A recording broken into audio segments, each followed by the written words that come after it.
Welcome to the Widowed Mom Podcast, episode 250. You are the context, not the content. A new perspective on widowhood. Welcome to the Widowed Mom Podcast, the only podcast that offers a proven process to help you work through your grief, to grow, evolve, and create a future you can truly look forward to. Here's your host, Master Certified Life Coach, Grief Expert, Widow, and Mom, Krista St-Germain. Hey there, welcome to episode 250. What? 250 episodes. It's kind of hard for me to believe. Sometimes, I don't know if you relate to grief time, but sometimes it's like I'm in a vortex where it feels like yesterday, and then also it feels like years ago. And that's the way it is with this podcast. It feels like yesterday that I started it, and it also feels like a decade ago. So here we are, 250 episodes later.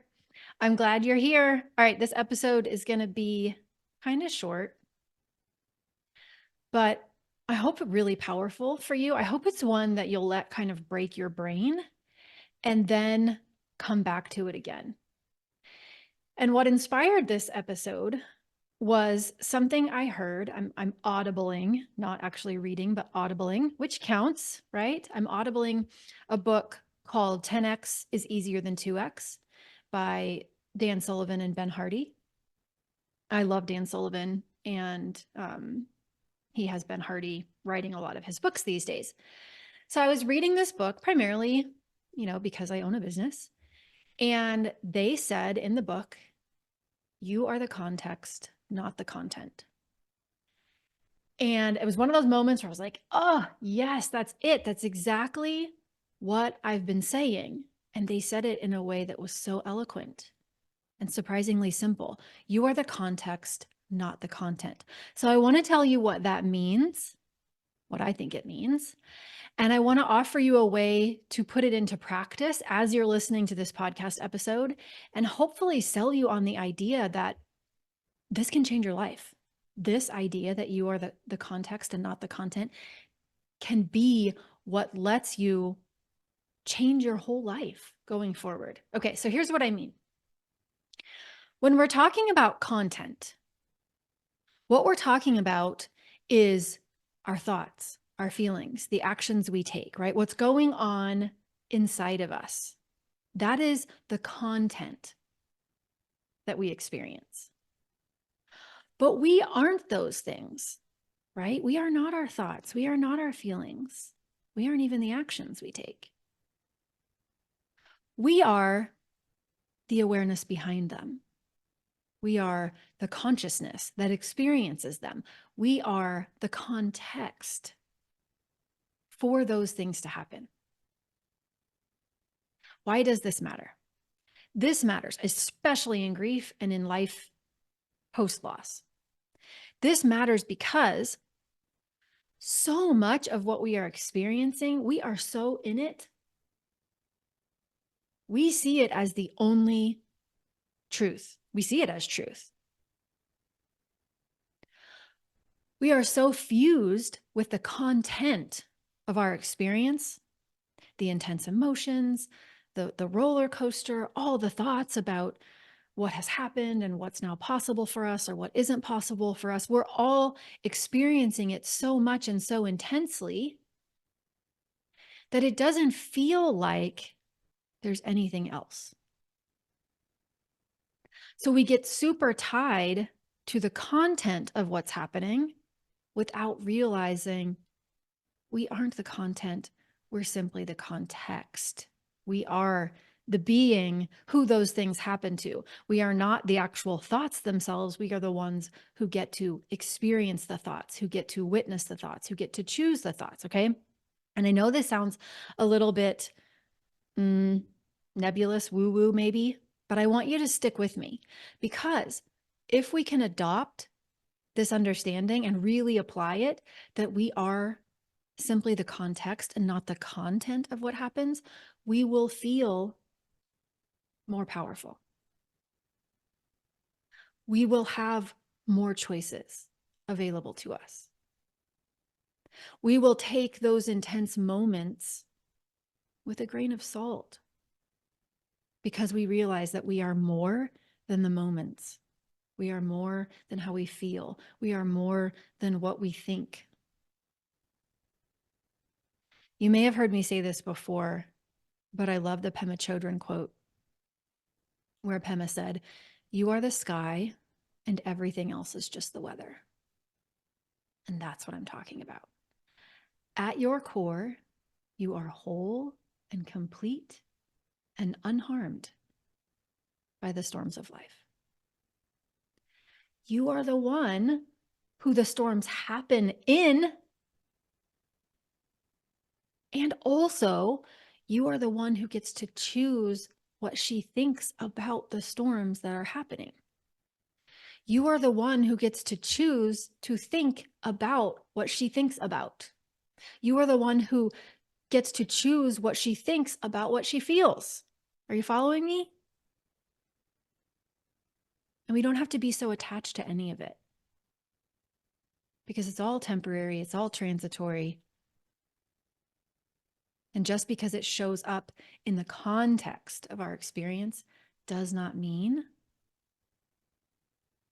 that's what we're limited to. Okay, so here's how I want you to play with this right now as you're listening to the podcast. We're going to try 2 exercises. Not if you're driving, okay? I want you to be able to be in a place where you can be inwardly focused and safe. So if you're trying to drive, please come back to this later. So I want you to try this right now. I want you to notice one emotion in your body, whatever you're feeling at this moment. Don't try to conjure anything. Just notice what you're feeling. Maybe you're feeling curious. Maybe you're feeling confused. Maybe you're feeling intrigued. Maybe you're feeling hesitant. Maybe you're feeling bored. I don't know. Whatever it is that you're feeling, just notice it. And now notice that there is you, the one who is experiencing the feeling, and there is the experience of the feeling. They are not the same. Notice where that feeling is that you are experiencing in your body. Can you find it? What part of your body do you notice it in? Is it in your stomach, your abdomen, your chest, your throat, your head, somewhere else, a few places? It's somewhere and you're noticing it. But it isn't you and you aren't it. You are the one who gets to notice what a feeling is like for you. You are the context where that feeling is experienced. Okay, now let's do this with a thought.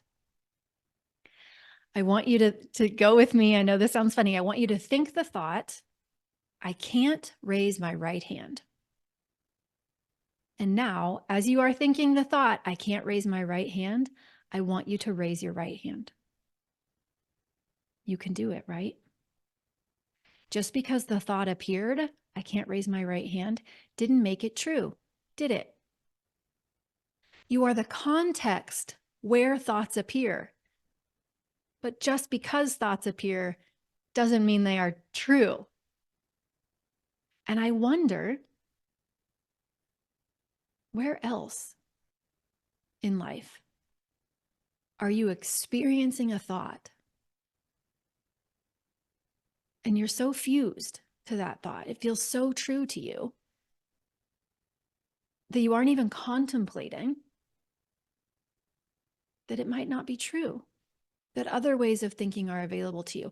I wonder where that's happening to you as it relates to how you see yourself, to what you think is possible for yourself, for your life, to what you think is available to you or not available to you, to how you define yourself. Because if you are the context and not the content, then you don't have to listen to any of the content that shows up in your mind that isn't moving you toward the experience you want to create for yourself next. Knowing that you are the context and not the content is a way of opening a door to the next chapter that you really, really want. I want that for you. This is what I love doing. with people. I love helping them see that all the things they've been believing are optional in the very best possible way, in not a way that shames them or makes them wrong, but in a way that empowers them. This is what I love to do as a coach. And so I just want to open that door for you. And I wanted you to feel how I felt when I heard Ben Hardy say, you are the context and not the content. And so if you don't like the content that's in your mind, if you don't like the way you talk to yourself about yourself, if you don't like the way you talk to yourself about your life, if you don't like what you're allowing yourself to believe is possible, you can change it because you aren't it. You are the one who can change it. I hope this breaks your brain a little bit in the best possible way. If this feels basic to you, awesome. You go. But I guarantee, because I still go through this myself, right?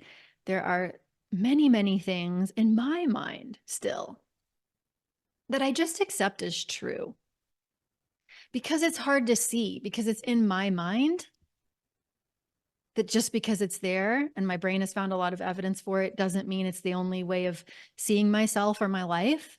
But I'm just so used to doing it that way that it feels factual, and I'm so fused to it, I can't separate the context from the content. And I know if it's happening to me, and I'm a coach and I do this all day long, I know it's happening to you, which is why I wanted to share this with you. So thank you, Ben Hardy. Thank you, Dan Sullivan. You are the context, not the content. And if you don't like the content, you can change it. All right? That's what I have for you this week. Remember, I love you. You've got this. Take care, and I'll see you next time. Bye-bye. If you like what you've been hearing on this podcast and want to create a future you can truly get excited about even after the loss of your spouse, I invite you to join my Mom Goes On coaching program. It's small group coaching just for widowed moms like you, where I'll help you figure out what's holding you back and give you the tools and support you need so you can move forward with confidence. Please don't settle for a new normal that's less than what you deserve. Go to coachingwithkrista.com and click Work With Me for details and next steps. I can't wait to meet you.